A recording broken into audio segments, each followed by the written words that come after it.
I'm excited about having my little suitcase Superba back in commission. I love this little machine, but it had been misbehaving, and I have been soaking some sticky spots with special oil, and now it's back to work. So let's go over some basic settings. Red is normal knitting. Canceling, so that there's no button depressed, is basically slip. It means this bed should not try to knit. And since right now I'm set for stockinette, normal knitting, on the back bed, let's do a few rows since I'm already set up for that. Here we go.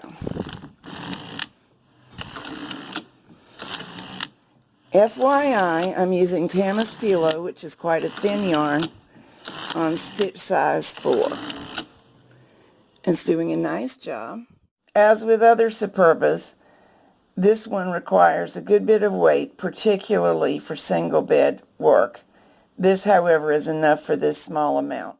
I have between 25 and 30 stitches working at the moment.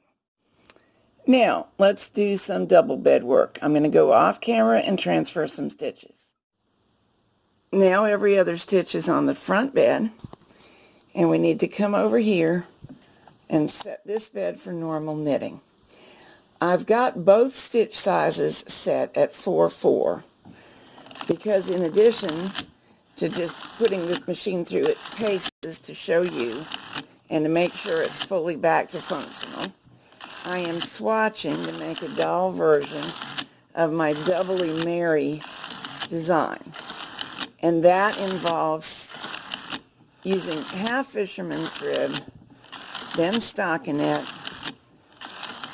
and then regular rib. And it doesn't usually involve a stitch size change. It hasn't on the other machines I've used. So I'm going to see if that's going to work for this one. Also, this is not the yarn I have normally used, so I'm re-gauging as we go.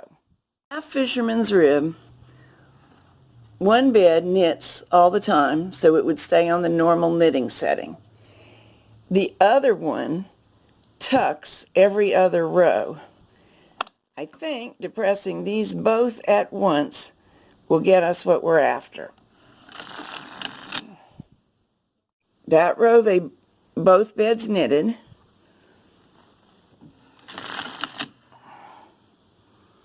Aha, that is what we're after. This row, the front bed tucked. You can see extra loops of yarn on each needle. As a reminder, tucking is picking up yarn but not knitting it off. Usually when you do half fisherman's rib, you set the front bed or ribber bed to do the tucking, although some machines will do either one. This one should do either one, because take a look. I'm now set. So this bed, you're looking at the back bed, will also knit every other row and tuck on alternate rows. And that would be full fisherman's rib. So this time you can see the back bed tucked and the front bed knitted. Now the opposite thing happened.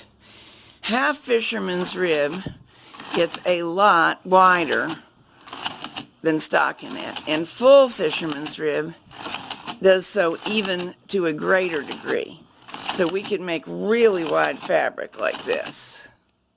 Now, for the sake of experimentation, let's go back to red, normal knitting settings, and see if this one's going to do a good job of half fisherman's rib with the opposite bed being the one that does the tucking most of the time, all of the time.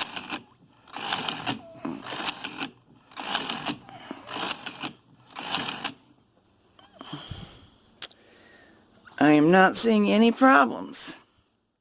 At this point, I'm going to do some more moving of stitches, and we'll try some tubular knitting.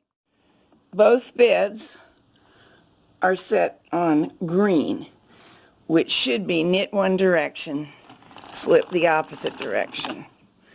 Front bed knitted, back bed knitted, front, back, front, back, front, back, front, back. Let me draw your attention to something. There are two positions that the carriages will hook together. This one's marked with a green dot, and that's the one I was just using. The manual does tell you what stitches work best with each setting. But in addition to that, I find it smart to test both settings, whatever I'm doing. So I was using the green. I'm going to be brave doing this in front of people.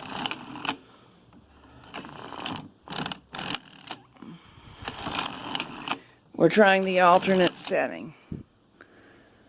And it's not actually giving us any trouble. Sometimes it will. One reason it's being so tolerant of my mischief is the yarn. This is thin and smooth and behaves very well. A fuzzy or thicker yarn would not. There's the racking handle. At the moment, it is set so that the needles oppose perfectly, which is appropriate for tubular knitting. But I'm going to rack it, and you can see the change. So now they don't oppose perfectly, they alternate. But there are stitches on every single needle, and we'll try full needle rib. Both carriages are set with the red dot, meaning both should knit. This is only possible on any machine with a yarn very much on the thin end of what the machine will normally do. You can see why. The needles in use are so close together. There's just not room for big stitches. But it makes a wonderful, completely reversible fabric. And although it really is rib, because it's so fine and close together, what it looks like is reversible stockinette. You don't tend to see the fact that it's knit one, purl one, just as other ribbing is. Let's have a look at what we did. My first section of 1x1 ribbing, knit one, purl one. First section of half fisherman's rib, stockinette. I went back to ribbing. You joined me there. Half fisherman's rib. You have to look a little bit closely, but you can see the transition. I only did a few rows of half fisherman's rib and then went to full fisherman's rib, and it started to flare out much, much more. Now here is the tubular section. I'm pinching up so you can see. The layers are open between them. I've lifted each one a little bit so it stands up, and you can see there are two separate layers of fabric. And then we went to full needle rib. So I'm really happy about this because now I can get this back to work. What I did worked. Let me tell you the trouble I was having. Casting on wasn't working very well. Ribbing was snagging, snarling, and dropping stitches. And I determined that what was going on is some of the flippers underneath the carriage were behaving sluggishly. This is extremely common in old machines. And even though they might look clean, you've done your work and you've cleaned out this area, which I already see that I need to do again. The hairs and fuzz will get in there. The problem is on the posts underneath these flippers, there can be old corrosion where you can't see it. And the only thing that I know to do is to soak this area in some sort of a highly refined oil until it loosens and works out the stuff that's in the way. When you do that, black gunk may come out of the carriage when you resume knitting, even if you clean and clean and clean. And that is the old damaged metal and corrosion and possibly some old oil that was under those flippers coming out. You just have to work through it, and then you get it knitting just as it was.